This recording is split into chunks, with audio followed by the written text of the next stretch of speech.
પાયલ, ઓ પાયલ, ઉઠી કે નહીં?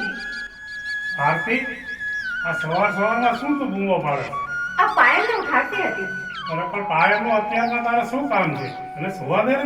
સવારના 7 વાગી ગયા એટલે ઉઠાડતી હતી. પાયલના હજી હમણાં જ લગ્ન થયા છે.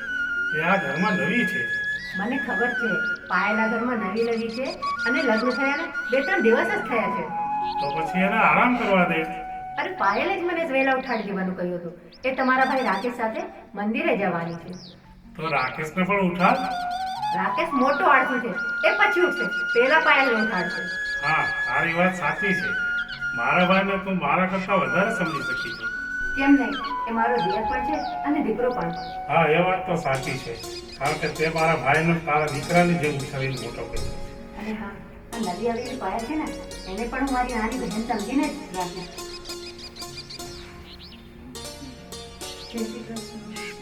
રાકેશ જાગ્યો કે નહીં? આ મોટા ભાઈ ભાભી જય શ્રી કૃષ્ણ. જય શ્રી કૃષ્ણ. ભાઈ આજે વહેલો જાગી ગયો કેમ? હા ભાભી, પણ ચા નાસ્તો તૈયાર છે ને? હા તૈયાર છે, પણ મંદિરે જવા પછી જ ચા નાસ્તો કરશો. હા, આજ તો તમારો જ રાત ચાલશે ને. ગુડ મોર્નિંગ ભાભી. વિક્રમભાઈ જય શ્રી કૃષ્ણ બોલો. જય શ્રી કૃષ્ણ ભાભી. કઈ બાજુ ચાલ્યા સવારમાં? મંદિરે. અને તમે કોણ ચાલો?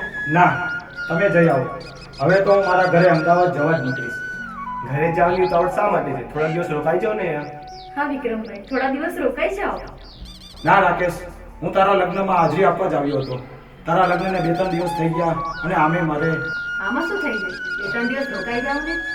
ના ભાભી, મારે ધંધા માટે. 2-3 દિવસમાં તમારું નુકસાન નહીં થઈ જાય, તમારું રોકાવું જ પડશે. ઓકે, સારું ચાલો ભાભી. તમે કહો છો તો હું રોકાઈ જ જાઉં છું. હવે તમે બંને દર્શને જતા હો. હા મોટા ભાઈ, ચાલ પાયલ. ચલો. કેટલી સુંદર છે ને પાયલ? અને સંસ્કારી પણ. પાયલને આણું ભણાવવા એના પપ્પાના ઘરે જવું પડશે. હા પાયલ, તો તને તારા ઘરેથી તેડવા માટે કોણ આવવાનું છે? મોટા બેન, તમે જાણો છો કે મારા પરિવારમાં મારા પપ્પા એક જ છે અને એ રહેવામાં કશું સમજતા નથી. પણ તાર પપ્પા તને લેવા અહીં આવે તો સારું, એ બહાને આપણા ઘરે તો આવશે. તો શું તમે તમારા પપ્પાના ઘરે જવાના? હા, 1 મહિના માટે. 1 મહિનો? હા.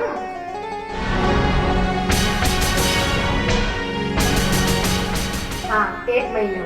સારી વાત છે, સમજ્યો? અને જો તારા પપ્પા તને લેવા નહીં આવે તો આ રાકેશ તને તારા પપ્પાના ઘરે મૂકી જશે. હા ભાભી, 1 મહિનો તો બહુ જ કહેવાય. 2-3 દિવસો પાછી આવી જાય. તને તો ખબર છે હું તારા પર નથી રહી શકતો.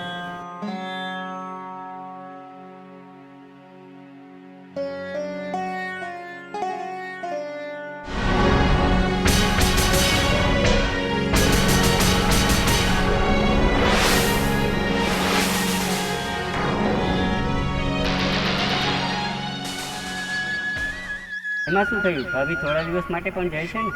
થોડાક દિવસ નહીં, 1 મહિના માટે. 1 મહિનો આમ નીકળી જશે. પાયલ વગર 1 દિવસ કાઢવા મુશ્કેલ છે અને તું 1 મહિનાની વાત કરસ. અરે આ રિવાજ પ્રમાણે તાર ભાભી જવા દેવો પડે. જવા તો દઈશ પણ મારું મન નહીં માને. એ વાત સાચી, પણ અમે તારી મદદ કરીશું. શેની મદદ? તારું મન ડાયવર્ટ કરવા.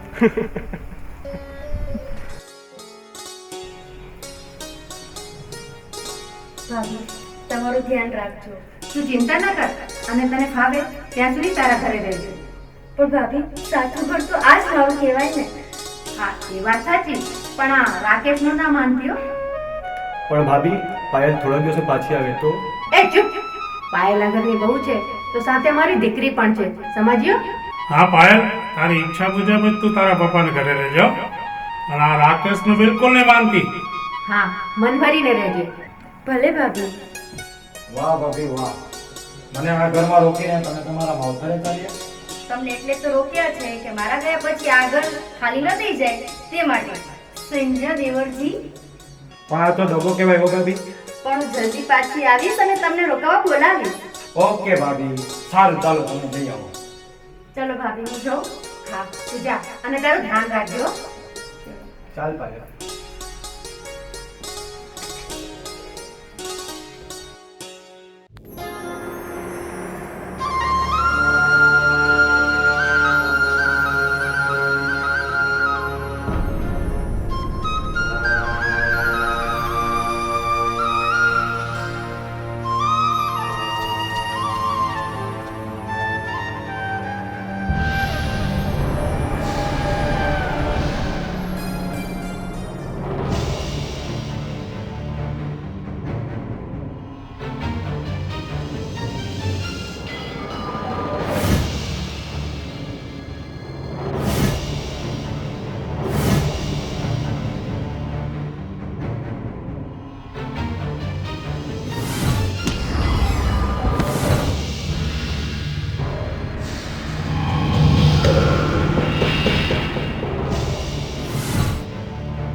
નમસ્તે, હું ઇન્સ્પેક્ટર હર્ષિલ અને આ મારી સાથે ઇન્સ્પેક્ટર જાહલ. તમારા ભાઈ રાકેશના મર્ડર વિશે થોડી પૂછપરછ કરવી છે. અને પાયલ, આ ઘરમાં મર્ડર એક બે થયા છે સાહેબ. બે? રેપ થયો છે એમ જ ને? જે સ્ત્રીની સામે તેના પતિનું મર્ડર કરવામાં આવે, તેની ઉપર રેપ કરવામાં આવે, તે સ્ત્રીની લાચારી અને વ્યથા મર્ડરથી પણ વિશેષ હોય છે. હા સાહેબ, એક કોટભરી દુલ્હન પોતાના નવજીવનની શરૂઆત કરવા જઈ રહી છે, પોતાના જીવનસાથી સાથે.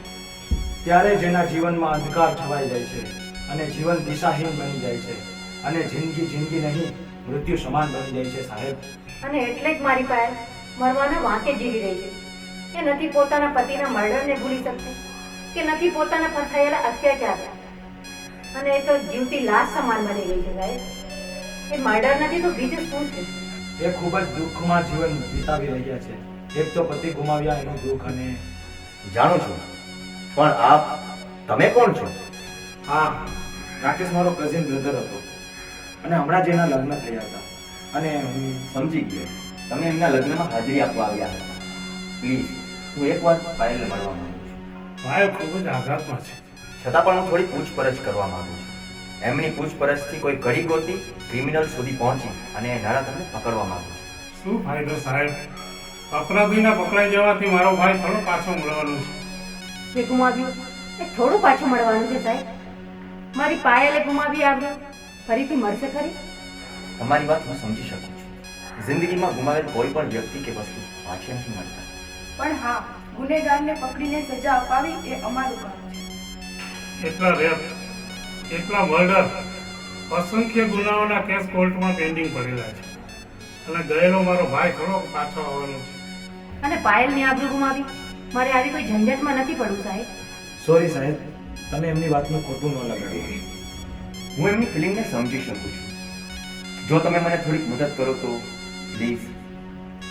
ભલે સાહેબ, તો તમે અહીંયા બેસો, હું પાયલ ભાભીને બોલાવી આવું.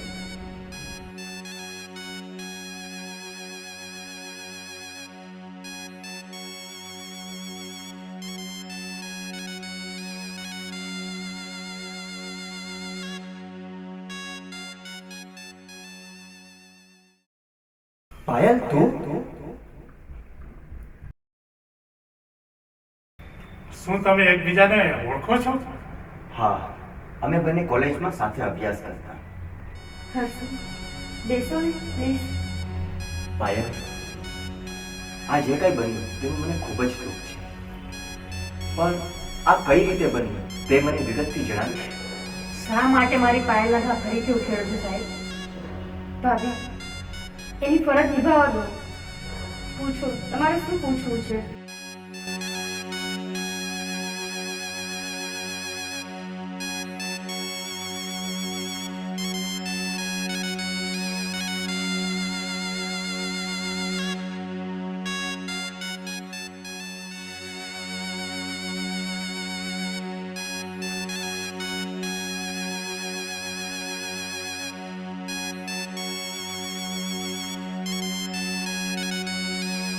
જો ગુનેગાર તમારી સામે આવીને ઉભો રહે તો શું તમે એને ઓળખી શકો? મારા પતિનો જીવ લઈને મારી આબરૂ લૂંટનારને હું જરૂરથી ઓળખી શકું, પણ એ નરાધમને પોતાના મોઢા ઉપર નકાબ પહેરેલું હતું. ઓકે, પૂરા પ્લાન મુજબ આ ક્રાઇમને અંજામ આપેલ છે. શું તમે મને એ લોકેશન પર લઈ જઈ શકો જ્યાં ઘટના ઘટેલ છે? કેમ નહીં હશે? મારા પતિના ખૂનીને હું ફાંસીના માચડા પર લટકતા જોવા માંગુ છું. એ કાતિલને પકડવા હું બધી જ મદદ કરીશ. તો હું પણ તમને વચન આપું છું કે અપરાધી જે ક્રૂરતાથી આ અપરાધ કરી અને તેના પર પડદો પાડી રહ્યો છે, એ પડદાના હું લીરા ઉડાડીને એ અપરાધીને હું સજા અપાવીશ.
પાયલ, મને દુઃખ છે કે તારી જિંદગીમાં આટલી મોટી દુઃખભરી ઘટના બની.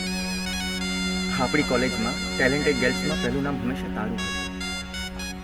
ખૂબ જ સુશીલ અને સંસ્કારી, અને કોલેજના ઘણા બોયસ તને લાઈક કરતા હતા. હર્ષિલ, તે મેરેજ કર્યા કે નહીં?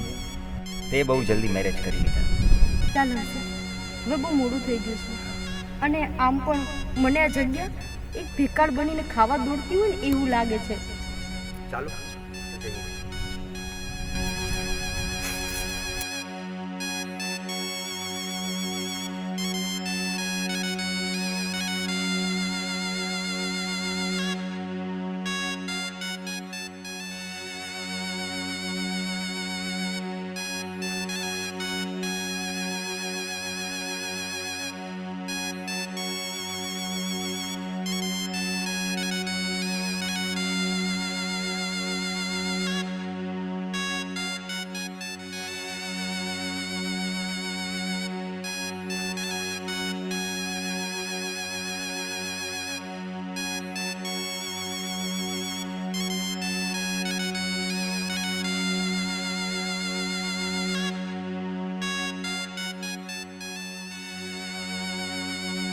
હા સાહેબ, તમારી તપાસ પર ચલો પોલીસ સુધી પહોંચ્યો કે નહીં?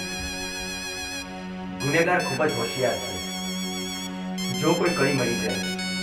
અરે હા, રાકેશ અને પાયલના લગ્નનો વિડીયો કવરેજ, એટલે કે લગ્નની વિડીયો સીડી તમે તો બનાવેલો જ હશે ને? હા સાહેબ, બનાવેલ છે. હા, તે લગ્નના ફોટો તમે જોવા માંગો છો. એ જોવા માટે તમારે દેવ ફિલ્મ્સની ઓફિસે જવું પડશે. કારણ કે લગ્ન કહે છે પછી ત્યાં જ પડી છે. તો મને દેવ ફિલ્મ્સનું એડ્રેસ કે નંબર?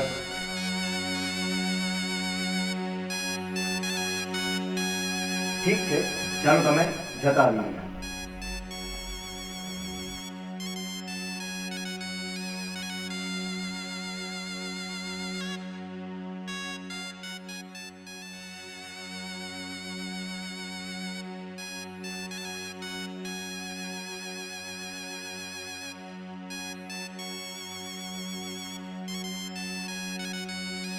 રાકેશ, તું હવે બધા મિત્રોને ભૂલી જવાનો છે? શા માટે? તારા તો લગ્ન થવાના છે, પછી તો અમને ભૂલી જવાનું છે. ના યાર, તમે તો મારા બાળપણોના મિત્રો છો. એ વાત સાચી, પણ લગ્ન ક્યારે છે? આવતા વીકમાં લગ્નની બધી જવાબદારી તમારે સંભાળવાની. અરે તું ચિંતા ના કર, અમે બધું જ સંભાળી લઈશું. શું? પાયલ ભાભી દેખાવાળા છે. હા, મારી પાયલ તો લાખોમાં એક છે.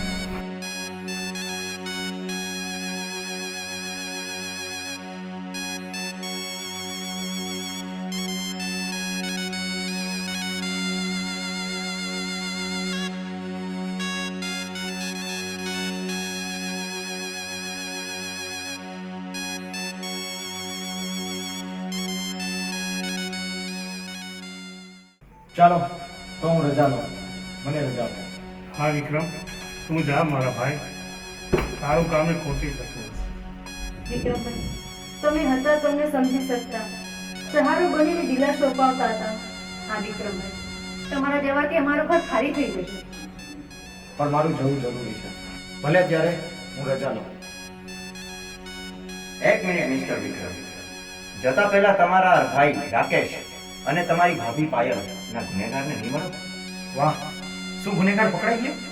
હા, પકડાઈ ગયો. ઇન્સ્પેક્ટર, તમે આ શું કરી રહ્યા છો? વિક્રમ મારો ભાઈ છે, કોઈ ગુનેગાર નથી. છે, આ જ ગુનેગાર છે. આ તમે શું કહી રહ્યા છો?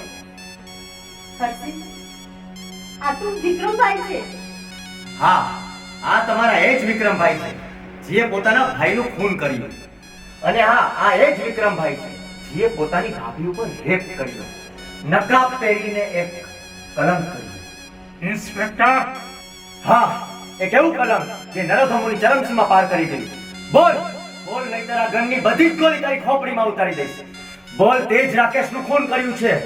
બોલ, તે જ તારી ભાભી ઉપર પાછું કૃત્ય કર્યું. બોલ. હર્ષિત, આ તારી ભૂલ થતી હશે. હા, આ અમારા ઘરનો સભ્ય છે અને મારો ભાઈ છે. ઇન્સ્પેક્ટર, આ તમારી દાદાગીરી છે. મેં કોઈ ગુનો નથી કર્યો. રાકેશ મારો ભાઈ હતો અને આ મારા ભાભી છે. તારા ગળાનું લોકેટ ક્યાં છે? કયું લોકેટ? આ લોકેટ આ લોકેટ મારું નથી. આ તારું જ લોકેટ છે અને આ મને એ જગ્યાએ મળ્યું જે જગ્યાએ તે નરાધમને નકાબ પહેરીને બેબી જિંદગીઓ ખતમ કરી. ના આ લોકેટ મારું નથી. મેં રાકેશ અને પાયલના લગ્નની વિડીયો ફૂટેજ જોઈ અને ખૂબ જ ચોકસાઈથી જોઈ. અને આ લોકેટને તારા જ ગળામાં જોઈ. હવે બોલ બોલ. મને માફ કરજો સાહેબ, મને માફ કરજો. મેં જ રાકેશનું ખૂન કર્યું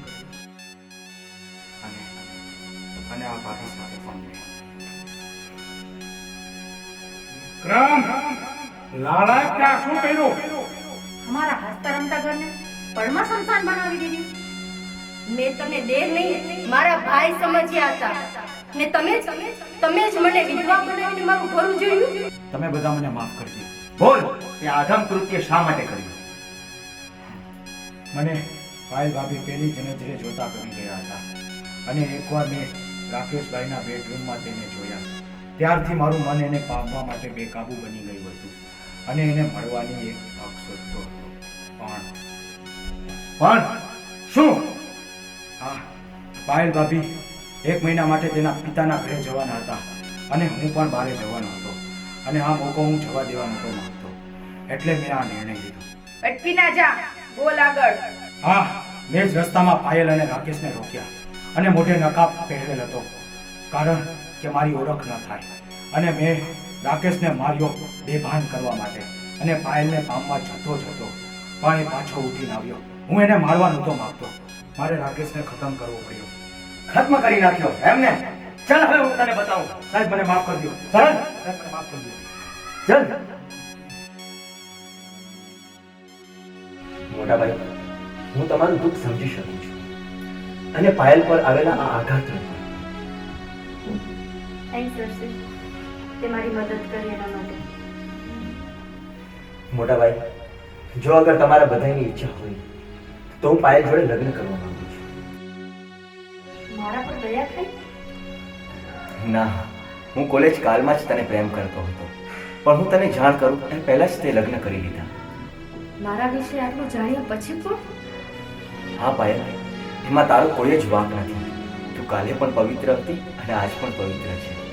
તમારા જેવા સારા માણસો આટલું સારું વિચારી શકે છે. પાયલ, હર્ષિલ તને જરૂર ખુશ રાખશે. પણ કાંઈ નહીં. તારી આખી જિંદગી પડી છે જીવવા માટે અને તને કોઈ જીવન સાથી તો જોશે ને. હા પાયલ, હર્ષિલ તારા માટે યોગ્ય છે. પણ હર્ષિલ, હા પાયલ, હું તને આજ પણ પ્રેમ કરું છું. જો તું હા કહે તો હું તને અપનાવવા માંગુ છું. જેવી તમારી ઈચ્છા. હા પાયલ, તને અમારા ઘરની દીકરી બનાવી, હર્ષિલ સાથે પરણાવી અને તારું કન્યાદાન કરીને તને વિદાય કરીશું. પાયલ મારી દીકરી છે અને મને આ લગ્ન મંજૂર છે. હા તો હર્ષિલ કુમાર, તમારા પપ્પા મમ્મીને બોલાવી લો એટલે લગ્નની વાત નક્કી કરી લઈએ. ને હું મારી દીકરી પાયલની ખુશી ખુશી વિદાય